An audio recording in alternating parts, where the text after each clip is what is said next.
Guys,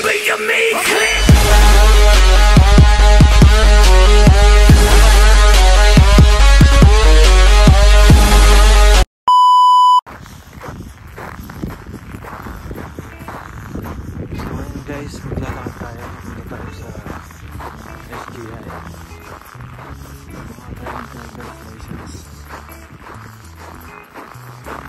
Lakad lang muna.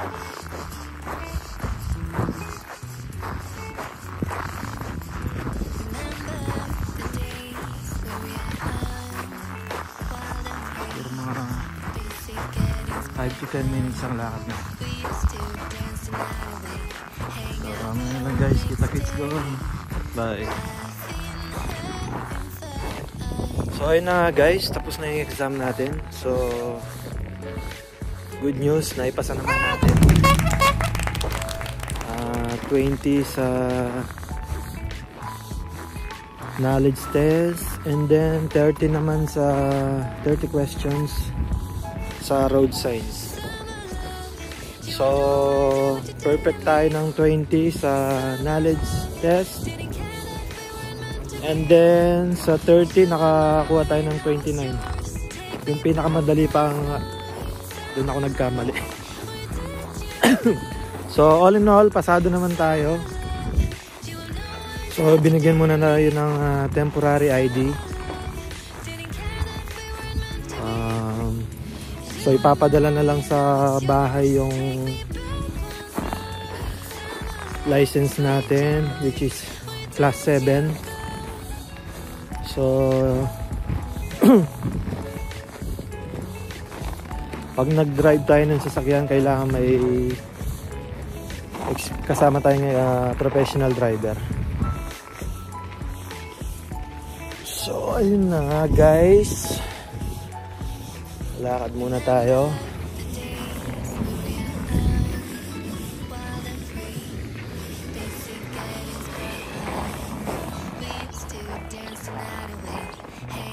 So ayun na nga.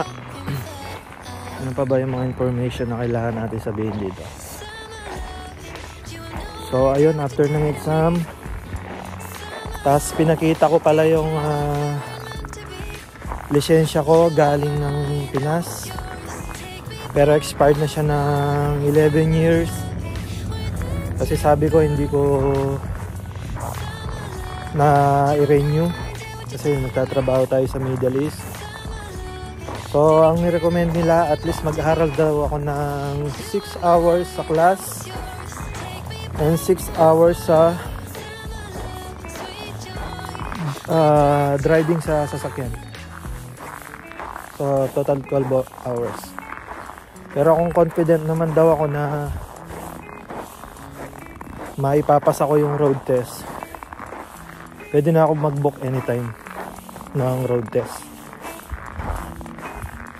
So ayun, para makakuha tayo ng class 5. Class 5 license naman yan.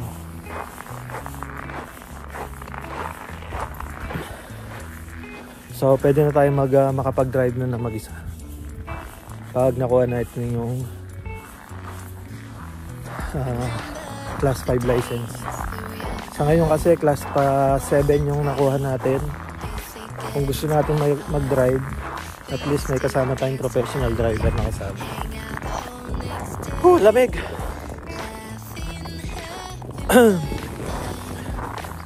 So yung booking pala sa class 7, it will cost you $25. And then pag naipasa mo naman yung exam, magbabayad ka ulit ng $35 para sa ID mo. And then pag gusto mo naman mag-book ng road test, magbabayad ka ng $55. So yun guys, ano pa bang information na dapat natin sabihin?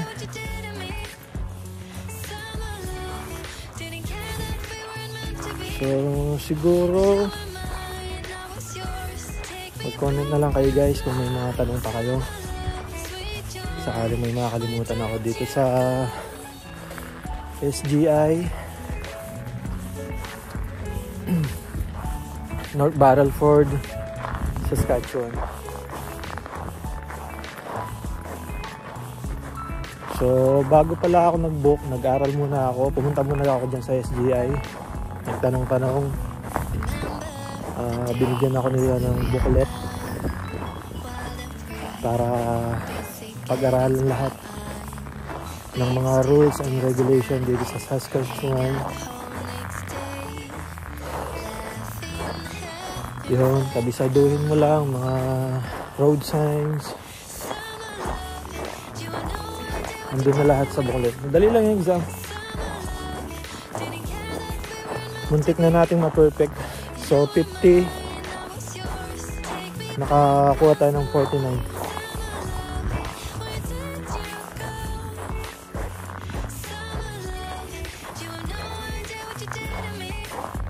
So, ano pa ba yung mga information dapat natin sabihin?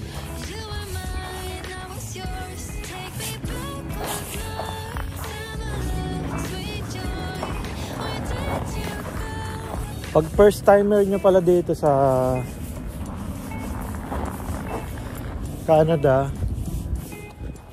so pumunta lang kayo sa SGI. Tapos hanggat maaari, dalhin nyo lahat ng documents nyo, passport,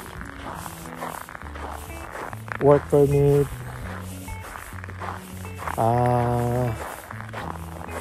pay stub kung meron na kayo, ano pa ba, bank documents, kung nangungupahan kayo, at least kailangan nila yung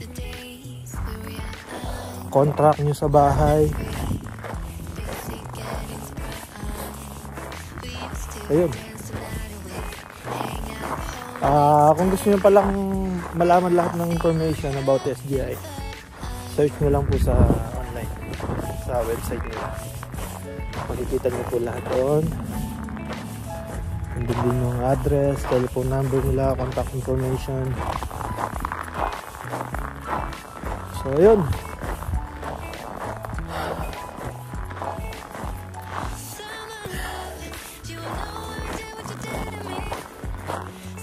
Kita-kits na lang guys.